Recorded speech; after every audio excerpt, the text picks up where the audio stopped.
It's Reggie, the feminine gent. Daughter, it's tea time. Open up your mind, unleash what's inside.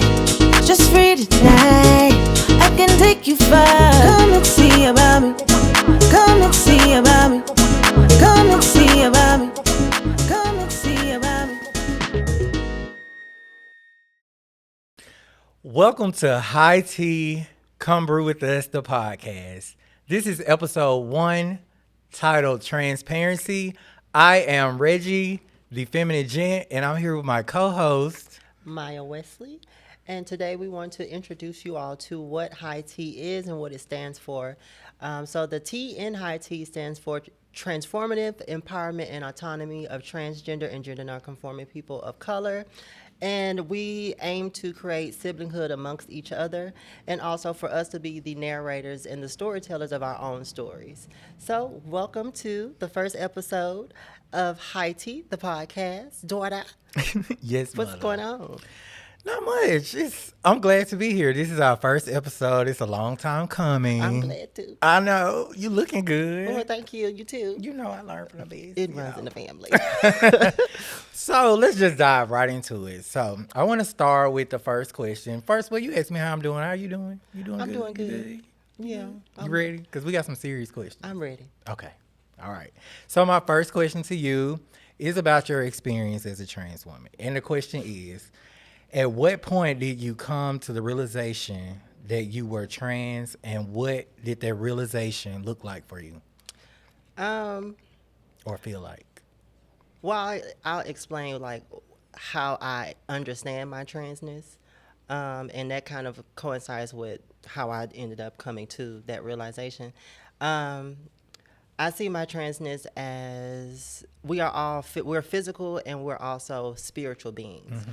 And so the way that I see it is that my spirit, my soul, whatever you call it, mm-hmm. is a feminine spirit placed in that of a male body. Mm-hmm. So in order to live my life comfortably, I've done the steps what needed to be done to get where I am, to be comfortable in the body that was given to me, that I was blessed with. And just coming to that realization, never really was a coming to the realization. I've always been, a pixie, as I would say, from little age 6, 5. I got pictures. I'm like this, hand on the hip. I've always had that kind of little extra flair. It's always been something different. So I wouldn't say it was like a certain realization that I came to. It's kind of always been there.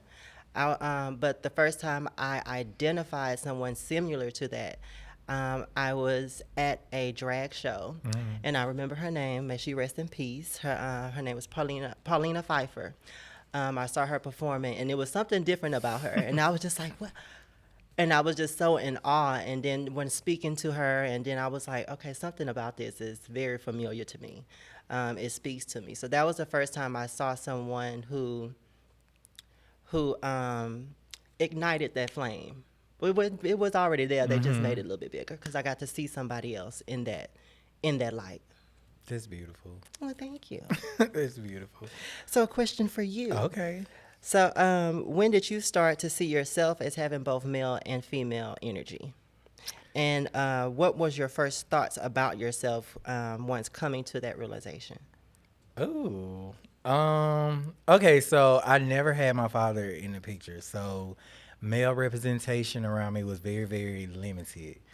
But I always had my mom, my aunt, my sister, like they were like 3, and my grandmother. These were like strong, like women who I saw like they were independent women, and I was kind of learning from like people in the community that like men are supposed to do a certain thing, like we do all the stuff outside and then the women do everything in house. But for me, it was just like, I like to cook, I like to bake pies, I like to do that. I can mow a yard and, do all of that stuff too. So, but when I got to, I'll say maybe first when I came out, when I started experiencing like what it is to, understanding what it is to be what is now called a MSM, because that's how I identified it first. Once I started learning all those things, I was Explain that for people who might not okay. know. So MSM is men who have sex with men. That's the CDC term. I don't identify as that. I'm either same gender loving or a queer gender non-conforming individual now. So my pronouns are they them. But once I started getting into dance and I saw Alvin Ailey, and when I saw like black bodies move other than hip hop, I was just like, I want to do that. But me being from Mississippi, a small state, and then a either even smaller town, which is it's the capital, but it's still small. They would be like, boys aren't supposed to do that. If boys dance like they're gay. And I was just like, "Ugh." But that's the only outlet I feel like I could express myself. That was But natural to you. it was very natural to me. I liked standing on my toes. And then when I seen Yanis Marshall dancing in heels, I was just like, ugh, I gotta do it. Because it was so like liberating to see a male body like twirl the girls down. Like that's what it was. And so I started stepping into my truth once I started dancing and I had to get into these different characters and I got my first experience to do like same body dance, partner dance when I moved here to Houston. And that gave me the push to be like, you know what? If I want to see people that look like me, I'm gonna have to be that person. So now I'm taking strides in like, hey, just be yourself because there is a community for you. And the more our followers, which I like to call our storytellers, once they see other episodes and get a feel of like what high tea really is, they will see the different variations of the trans experience. Because while I don't physically identify as a trans woman or a trans man, I very much feel my spirit is trans. I have the energy of the feminine energy, I have the masculine energy, and it's my superpower. Okay, superpower, boom, shika, boom. Yeah, it's my boom shika boom. I got a question for you, another question for you. What part of your transition has been the most important to you and the most difficult to deal with at the same time? Um, that would be my relationship with my family, and it's not necessarily because of what people might think of. Um, my family has had their ups and downs with it, but for the most part, I've always been respected for who I am.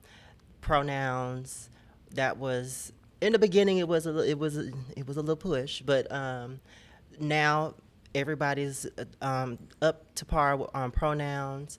Name, that was a little pushback in the beginning, but all that has changed. Where I have found the difficulty for myself is allowing myself to show up completely myself. Because growing up and being, like you said, even from your experience, like you were told certain things that you're not supposed to do this, you're not supposed to do that. And like I said before, I've always been a pixie. So there's never been no way of hiding it. My pixie dust is always sprinkled out. And being that way and hearing those things, that's not for you, you're not supposed to do that, the things that came naturally to me, I found myself starting to suppress my truth, like who I really really am.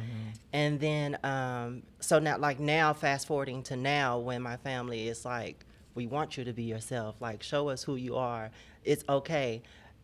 I find the issue is it has come up with me not knowing how to let that experience go, or not knowing how to be comfortable in that space, because I'm always checking if am I doing this, and it's unconscious.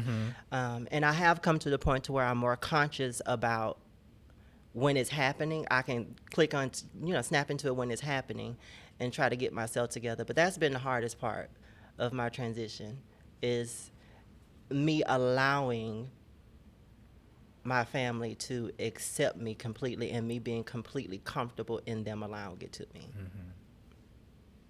I understand that. I kind of have similar situations, well, the experience, because I have a brother, an older brother that is gay, and I saw when he came out how the family reacted. So for me, it was like, okay, I'm not gonna tell. I'm not telling because I don't want to deal with it.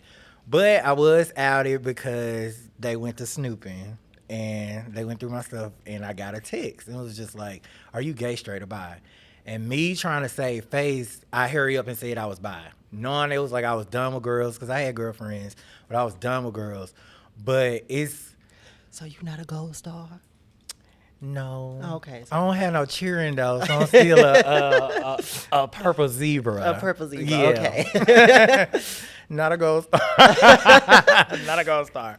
But yeah, so I understand like now that I'm more comfortable with myself, when I still have some like certain seas when I go, even when I go home, because I even told my mom recently, I was just like, she was like, "Why you don't come home often?"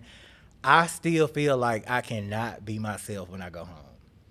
Y'all telling me I can't wear my crop tops. Babe, I work hard for my body. I dance. Like, I want to show my stomach. I want to show my legs. You know,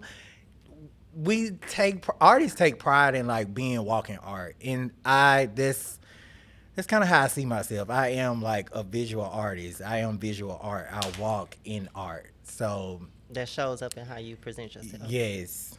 So, but yeah, I empathize with you, like with that family dynamic situation. I feel like it's getting better, because even now my mom is like she wants to be a part, but I've been so uncomfortable for so long that I have to tell her like, girl, it's You've learned to put up defenses, and so it's like yeah, once they get to this point, it's like, how do I bring those defenses down? down, right? Because you want to protect because you've been hurt, so it's like, no, I don't want to feel what I felt back then in this particular climate because let's be honest, once a family, I'm not gonna say my family disowned me, but when they show that they don't like something and I love it, then I do push away. So it's like now you're trying to come into my world and it's like, no, I'm protecting that space because when I wanted you in that world, you pushed away from it. So it's like, are you really coming over here to be a part or are you just coming to be nosy to run back and talk your shit with somebody else? So yeah. Okay, but for the like-minded. Okay, well, another question for you. What part of your life has changed since you have become more at peace with both of your energies? I have seen more opportunities for myself, like come about. Like there are more opportunities for me because I'm not gonna say there's no one. Well, I am gonna say it. There's no one like me. I'm one of a kind. This is true, and ain't nobody like none of us. Exactly. So when I find other unique people, it's like I want to be a part of that. And when I moved to Houston, that's what I've been finding is unique people, and these unique people are conjugating together, and then we're doing like great things. Like look at High T.E.A. come brew this, the podcast. Like this was an idea that is now happening, and it's for us, by us, and led by us. So this is a very liberating experience. I'm happy to do it with you. Like you're like my first friends when I moved here. Oh, So daughter. and now you're my mom. So it's like it just feels right. So yeah. It feels great. It feels great to understand my superpowers or in the balance of my energies. Okay, come on for the superpowers. So I got one more question for you, Mom. And what was it? With you being a trans woman who performs in the world of drag, what are some good things that have come out of you being a drag performer? And what are some of the challenges? One of the good things I would say, being a drag entertainer or a showgirl. Oh, I like that term. Yeah, I'm a showgirl. Showgirl. I don't take it off. Yeah, I like live it. showgirl a lot. Being a showgirl, it has it has helped me to grow in my dancing abilities, and it has also helped me to become a lot more comfortable with my body. Um, just in my shape, I'm not no hippie girl. Mm-hmm. So a lot of especially trans women think in order to be feminine you have to have the va va voom, You know, and kaboom. that's not what I want. So in being in performing in the drag world, I went through a stage of where having to put on pads and all this, and it took a big toll on my confidence with my body, because I always felt like there was something wrong with me, physically. And it wasn't until I started. I've always had an issue with putting on pads. They used to put on the pads. But the tourists would come out. But yeah, after I stopped wearing pads, I don't know, it was just like this. It was very, what's the word I'm looking for? Um, Invigorating, is that the right word I want to say? But it was just, it made me finally feel at peace in my body, because it was like, Okay. this is my body, whether you like it or not. This is what I was blessed with, and bitch, you can do some amazing things. Okay, she can twirl. Yes, But God. You be dancing now. thank you. But yeah. And what was the last part of the question? I'm sorry. It was what are some of the challenges? And some of the But you kind of challenges. talked about it when you was like the pad. That was one of the challenges. Okay. But another challenge would be something that I have noticed more recently, um, and it's just as drag has been starting to be consumed by the cis straight crowd more. I've noticed that there's kind of been a shift in showgirls who perform, from my perspective and from what I've seen, for showgirls who perform, and when we have those straight crowds coming in, and they get uncomfortable with a trans woman being on the show, because with a trans girl on the show and a drag queen, we're completely different. Yeah. And you will be able to see the difference. Trans drag is a lot different from um, regular drag. Traditional, very, yeah. And just kind of seeing certain ways in which my community, my safe space, my place for me to blossom and grow is starting to be, um, it's people who are okay with certain parts of our community are coming in, but they're not okay with the The whole whole part of the community, community. And so having those people come in, and me being able to see I'm performing, I'm doing what I love, and you're supposed to be here to Celebrate it. celebrate it, absorb it, and I come over and you're Sour face. sour face and just stuff like, it's like, why are you here? Yeah. Or when women bring their men, their husbands or their boyfriends, and they bring them to the show, and they'll like dangle the money or put the money in there and try to cut. No, baby, I'm not doing that, because I don't know what he gonna do. I'll go over there, thank you for my dollar, pat him on the shoulder. I don't want you, you don't want me, to be good. And so, certain little things like that. And just in that aspect, but I will say I do like how it has grown, and it has more people are starting to see what our community is about as entertainers. So from that standpoint, I would say, if that made any sense. It did. Okay. Well, let's move on to some hot topic Okay. questions. So, what are your thoughts on trans people in sports, and what do you feel there is more? And why do you feel there is more focus on trans women in sports and not that much focus on trans men? I feel like you should be able to play any sport that you want to play. And the reason why I empathize with that is because as a male bodied dancer, I like to majorette. And dance is a sport, first of all. We had to fight that for the longest. But male majorettes, we don't have spaces where we can go and audition and suit up and march in front of bands and things like that. So 3 years ago, when I first moved here, I made that my mission. Like, y'all not gonna tell me no, because I got told no in Jackson. I auditioned, made the team, and the day before the performance, the band director was like, "No, we're not gonna move forward with the guys."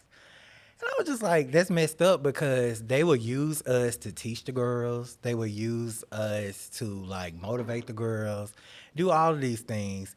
And it's like, if I can teach the girls the choreography, I can be in the rehearsals with them.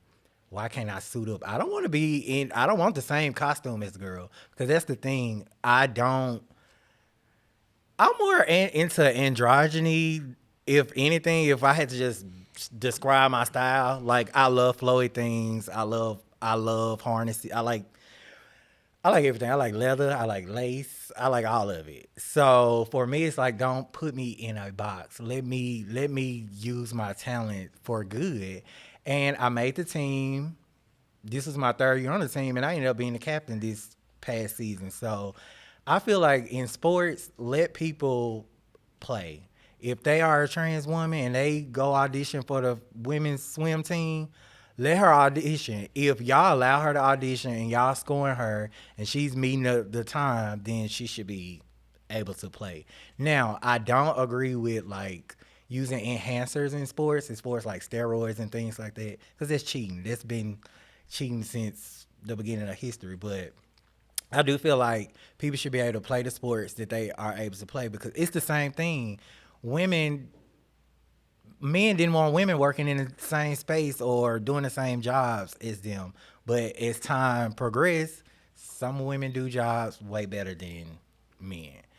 And I feel like a lot of men have an issue because of that. They want women to be submissive. They want to be the dominant or the top dog. And I feel like it's because of like the history of church, like or the cultural laws, because in many cultures the male is the head of the house. He The has patriarch. he has the last say so. That's why I like that movie Barbie. It was like a lot of people didn't like Barbie, and I feel like the message went over their head. But Barbie was doing exactly that. It was a man running the company, telling her what to wear, how to look, how to walk, how to dress. But when she stepped into reality, she was like, "Oh, there are many things that women can do." And Ken, who was always in Barbie's shadow, got to the real world and became a patriarch. He feels like men supposed to do this and women get over here and do this and do that. And it's like, no. I feel you. I have a different standpoint on the The trans sports. in sports. I do feel that trans women and trans men should be able to compete in the sport that they're going for. But I do think that there should be a certain point of being on hormones for them, especially for trans women, being on hormones for a certain period of time. Because after taking your hormones, after being on testosterone blockers and taking your estrogen, your body does break down. Your muscles do break down. Your strength is not the same it was. I used to be able. I can get up here and go for 3 hours straight and don't not be tired. Now, I need a good break in between. Good 30-minute break, catch my breath. But there is a difference after a certain point of taking hormones to where I feel that there is no physical advantage that quote unquote That they male think. body person Yeah. will have. And then on top of that, you have to take into consideration that every man is not super big. So if this person is transitioning, like myself, I'm 5'5", I'm very small, very petite, very demure, but I'm smaller in stature, but and that like in going up against somebody who is, let's say I'm playing basketball and this a cisgender woman who's 6'7", who about to win? Well, if the taller And person's sorry, But see, you see that there's a difference in that right there. So just saying that just because somebody is born male or born female, that they have an advantage because they're going up against the supposed opposite sex of what they actually are in these people's minds. Yeah, I really think that it should be a certain point, and that's something that that the doctors can be able to determine, or when you want to get your physicals and do all this other stuff, that stuff you can keep track of, and that way you have people being able to be a part of community, because the issue with trans people and the greater community is that there is not a lot of intermingling. There's not a lot of, we're connecting on a different on this, because we playing pity pat, and we like playing pity pat, and that's how we connect. That can be a connection for somebody. Right. So like little small things like that, and I really believe it should go off of the time frame they've been taking hormones, because that does make a difference. And even with trans men, it changes the way their body hair grows. They get buffer, their voice gets deeper, they start developing muscles. Like, it changes. People think that men and women are completely different. We're not that different. The only thing that separates us is the genitalia, and also, but the genitalia is affected by the hormones. The hormones are what change us. Whether you have more estrogen or you have more testosterone, that makes a complete difference. When people get into chromosomes and doing all that stuff, that don't make no difference. You can't see my chromosomes, and that doesn't make any difference on my strength level after taking these hormones for so many years. So I don't see how it has an effect. You said a lot. And I have another question for you, Will. Well, yeah, because they talk about it a lot. So, in June of 2024, the Texas Supreme Court upheld Senate Bill 14, a law that has been in effect since September 2023, which bans gender-affirming care for transgender minors in Texas. The law prevents doctors from prescribing hormone therapies, puberty blockers, and transition surgeries to transgender people under 18. It also requires the Texas Medical Board to revoke the medical licenses of physicians who provide gender-affirming care to transgender patients. The 8-1 ruling rejected pleas from parents that the law violates their rights to seek medical care for their children. What is your stance on that? So, like everybody else in this country likes to say, they don't want the government having say so in their lives and in their health. They need to give that same grace to the trans community. And a lot of trans people have said this over and over and over and over again. It is not possible for someone to medically and physically transition under the age of 18 unless that is something that a parent has signed off on and the doctor. So people saying that they are trying to protect children, you're not protecting children, because in that sense you are harming those transgendered children, because they are trans and they know their experience, they know their life. A lot of time it's people taking their standpoint and their way of viewing the world and forcing it on somebody else, when that person or that child is telling you, this is me, and taking this and doing this is what will help me want to live. Trans youth are one of the top in suicide cases and taking their own lives. And it has been proven multiple times by multiple studies that being able to do for children under the age of 18, let's say 10 and under, it has been it has been proven by doctors that it is safe for them to do a social transition. And in a social transition, that does not mean taking medication. That doesn't mean going and have surgery or getting a top surgery for male or female. None of that stuff is happening. All that social transition is them putting on clothing that best represents them in that stage of their transition. Now, as they start to grow older, and start to go through puberty, you have where you can get on puberty blockers, and you can Mm-hmm. take, like I said earlier, the testosterone blockers and your estrogen. A lot of times they won't give them estrogen. You'll just get your testosterone blockers, and what that does, it presses pause on your puberty. So it doesn't stop you, it doesn't mess anything up. All it does is basically keeps you a child physically. It puts a pause on your body from growing until you get to the age to where it is legal for you to make those decisions. And then once you get to that part, then you're able to start your transition and do it medically after you've talked to people who are licensed in doing this stuff. So it's a lot It is. to have a lot of people trying to tell you who you can and cannot be. What good? There was a lot, y'all. There was like really a lot. But did it make sense? Okay, where am I at?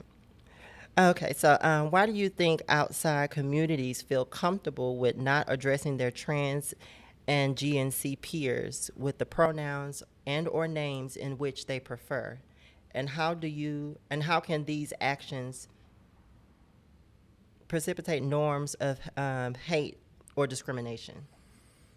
I feel like a lot of people are comfortable just discarding like the whole thing because of society. Like, first of all, let's go to women as a whole. Like, even in social media, I would say even in the past 2 years, I have seen nothing but disrespect towards women, especially in the climate of the election right now. There is nothing but disrespect towards women.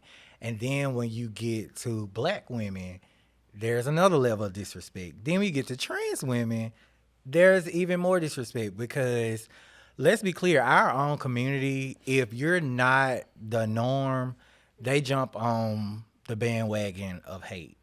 And I don't feel it's cool because at the end of the day, we all need each other. Like the LGBTQ community, let's be clear, our own community, our African American community push hate towards us. And I'll just go into my experience. I feel like a lot of times black women kind of aid that because when their child comes out as gay, most when I was coming up, I don't know how it is now, but when I was coming up, and it didn't happen to me, but some of my friends and peers, it happened to them.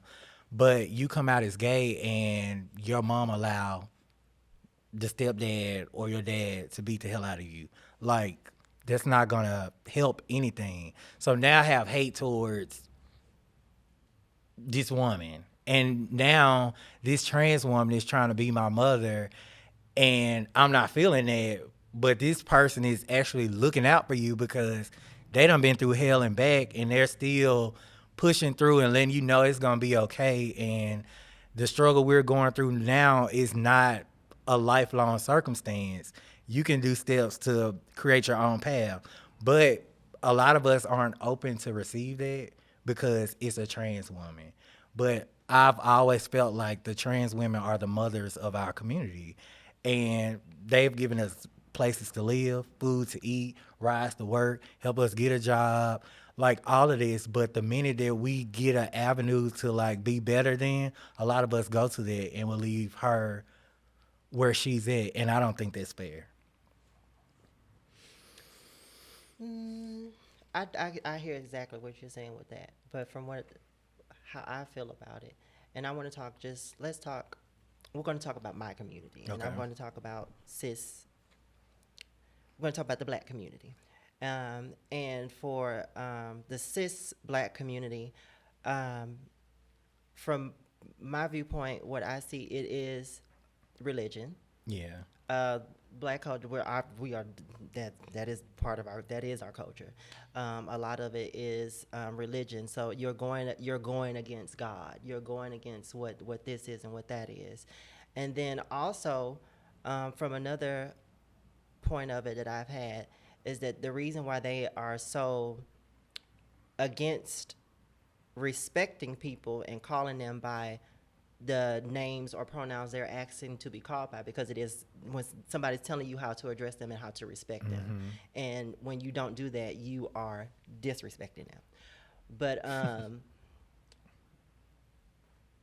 a lot of it is back in the 90s and in the 80s.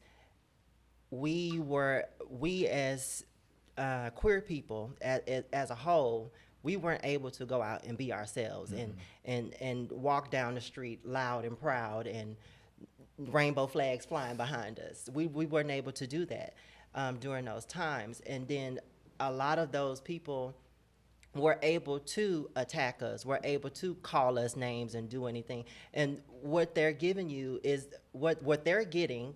That is another group of people who are, what's the word I'm looking for? I lost my word. Um,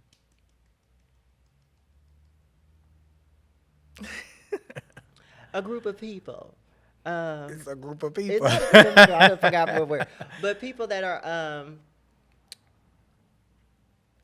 who are we're not at the top of in society. The bottom feeders. Not necessarily bottom feeders, but you know we're not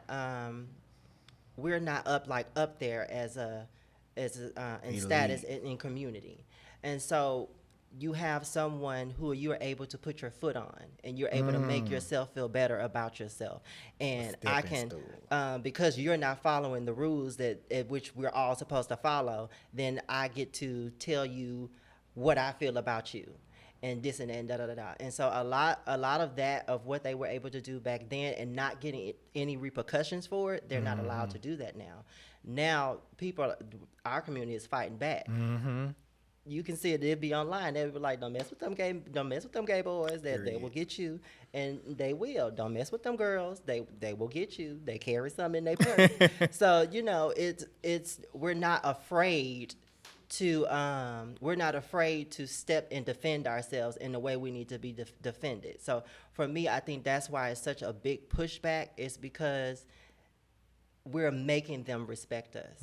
And so in that way, that's their way of pushing back and say, I don't have to respect you and I don't want to respect you. But on the same token, you want me to give you that Right. respect. So that's how I see that, if I made sense with that. You did. And that Okay. feelings be so hurt when you don't. I just give what I get. Oh, I'm a mirror, honey. Me too. I'm you a- I'm- nasty with me. I'm I'm be a reflector nasty right with back your to you. ass too. So Maya, I have a question for you. Texas is attacking the trans community, and as of August 20th, has taken away the right for trans people to change their names and gender markers. How does this make you feel? It angers the hell out of me. No. And it angers me because I was in the process of getting everything changed over. Thankfully, I was able to get my ID, my social, and all that stuff changed, but I wasn't able to get my birth certificate changed. And it just makes it. It honestly, we're one of the smallest populations of subsections of people in the world. We're one of the smallest group of people in the world, and so much uproar is coming up about Right. the smallest population of people in the world. And for them to just do an attack for where we can't have agency over who we are and how we show up, and then on top of that, getting a name change and getting your gender marker changed, that's something that is done for safety. Because let's be very clear, it is a lot safer than it used to be for trans women and Right. black trans women at that, because we are the ones that are being killed at higher rates. But getting your gender marker and your name change is a way of safety. If I'm going to this place and I have to show my ID, I don't know what these people are going to be feeling Yeah. and all this other stuff. And so if I have my old ID and I pull this out and then they get upset with me Yeah. just for being in front of them, that's stuff trans people have to face. If I'm going out of the country, it is illegal to be myself in certain countries. So what if I have to go somewhere, I have to do something, and I have to give this identification that doesn't match it doesn't match it, and so it brings up a layer of unsafetyness that I feel I know a lot of these people in Texas don't care about, and just and for the greater audience out, just keep in mind and pay attention to the things that they're taking away, because they're taking away our ability to change our names and genders. But where's that going to come up for everybody else? Because trust and believe, they tiptoeing on everybody on everybody up in here. Yeah. So Let me get in your business. Okay, just to break the ice, if you could describe sex for you in 3 words, what would it be?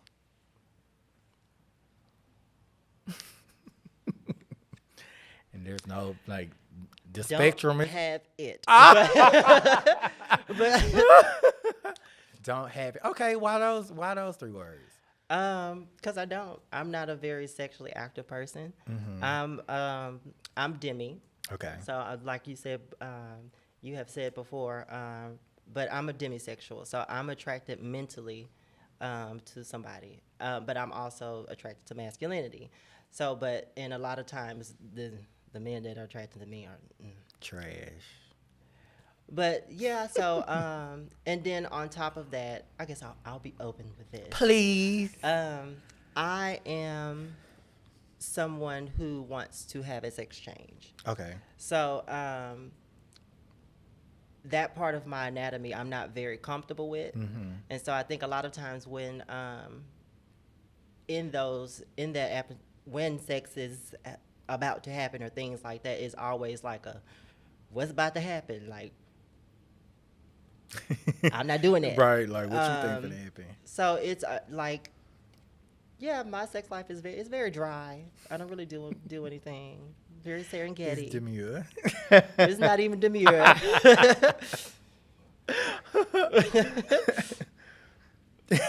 So okay, so since we're still talking about sex, can you explain what's the difference between gender identity and sexual identity? Gender identity is who you wake up as. Okay. Sexual identity is who you go to sleep with. Okay. So, a better way to just describe that, my gender is not about who I'm attracted to physically. It has nothing to do with the other person. My gender has absolutely nothing to do with any man attracting a man or doing anything like that. It is simply who and what my soul is, and this is me expressing that to the world. What was the other part of the question? I think you answered it. Yeah, It that was like, what's your gender identity and versus sexual identity? And then sexually, Because you was like, I don't have it. yeah, I don't have it, so that's pretty much it. But if you were, like, what it is? I am submissive. Okay. I am submissive, but you have to know how to make me submit. I'm stubborn as fuck, so it will be a fight, and you will have to Be up for the challenge. be up for the challenge. But I'm submissive. I like to be in my soft girl era, as they say. Period. You know, yes. Okay. So that's very much what it is. That's very demure. So I got one more question for you. In your own words, why is it uncomfortable to talk about sex? For me, it's uncomfortable to talk about sex because of what I share. I want to have bottom surgery. So, in like when talking about sex and stuff like that, it always comes like people get to ask, so like, what you doing? Like, it just ain't no girls on nobody back. We're not doing that. Yeah, that's not my ministry. But it's it's just, I would say that. Okay. Do you have any questions for me? Yeah, same question. You getting all up in my business. Share some of yours. So for me, if I was to describe sex in 3 words, it would be intimacy. I like romance, and I like experimenting. So, yeah. Why? Because I feel like that is a time that's like special between you and somebody, because you have friends, but if you have this person that you are just intimate with, you're able to be romantic with, that's an experience within itself. And I feel like when it comes to sex, that because you're intimately intimately connected, you're able to like have those uncomfortable conversations because there are things that you don't like. There are times I've had sex and I didn't like something, but because I didn't want to like ruin the mood, it was just like, get it over with. You're not doing shit, but like just get it over with. And it's because I wasn't connected. I'm sorry, I wasn't connected to them mentally. Like I said, well, I didn't say, but I'm a queer sapio pansexual. So for me, I know I'm gonna bring both masculine and feminine energies to the space. Two, I need to be mentally stimulated, or it's just not gonna be fun for me. It's gonna feel like a job. Like, I gotta do it. Why I gotta do it? See, you better than me because if it ain't Because that, I ain't that. Like, mean, you move don't along. want like your person to go out here and get it off from somebody else. I'm gonna still get you off, but and I'm gonna get off. But I feel like orgasm isn't always like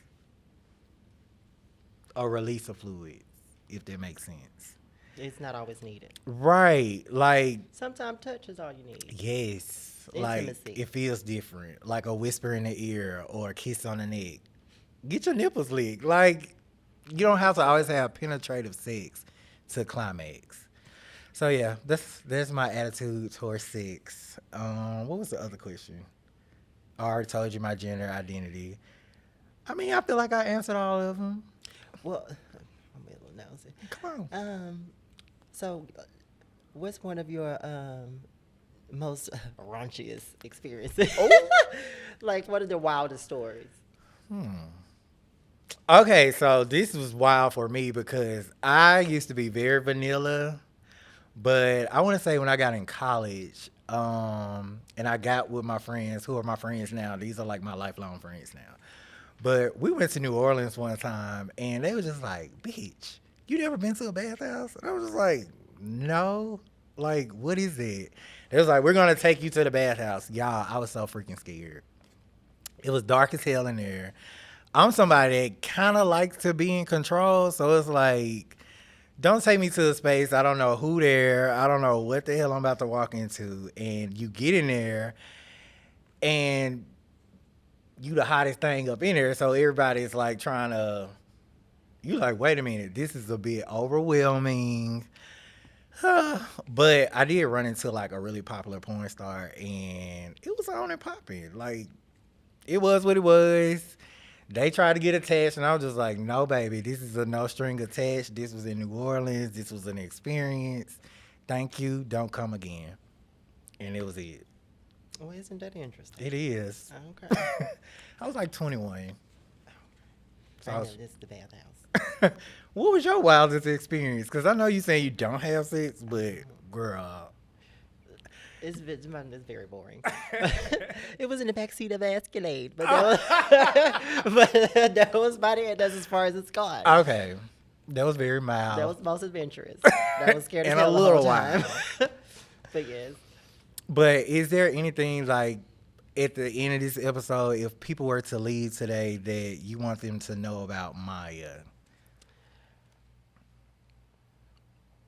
Not necessarily to know about me, Or the trans experience but or the yeah, community? about the trans experience is just to see the vastness in the vastness in the array and all those inclusive words of showing difference. See the difference in the trans community, because a lot of times people like to make us a monolith, and we're all the same thing. We all do this. We all like this. We all, just because you're this way, we want you. Yeah. We want a man just because they're a man. We want to be a woman just because she's a woman, and that's not the case. It's just if anything, take from this is that trans people, we are our own people. We know who we are, and we don't need y'all to tell us who we are. So how about you sit back and worry about your own self? Right. If anything. What about you? I would just want people to know that trans people and queer people or people of different identities, we can coexist and we can be in the same space with each other. Working with Maya has been like the best experience ever. It's like, Oh, to what It's like yes, because she never made me feel less than. I hope I don't make you feel less than. I hope you feel like you could be your authentic self with me because I definitely feel that way when I'm with you. Like I always call my chest my titties. I can wear my titties out with Maya. Like it's just a good time when I'm with Maya. And I didn't know her at all, and we just gelled. So I feel like if everybody leads with an ally kind of mindset and be like a true ally, not just saying you're an ally just to say you're an ally, but be a true ally. Like when it's time for me to show up, I'm gonna show up for you. When it's time for her to show up for me, she shows up for me. And that's how we're gonna bridge the gap between us and them. But that's all I got to say. Which them? They them or them them? Them, because I'm the Okay. they them, baby. Them. Okay. But yeah, so we want to thank y'all for tuning in to High T, the podcast. yes, and Come and brew with us. yes, and you all are our storytellers. Well, you're your own storyteller. I tell my story, she tells hers, and you tell your own. That is what High T is all about. Again, I am Reggie, the feminine gent. And I am Maya Wesley. And you have been Brewed.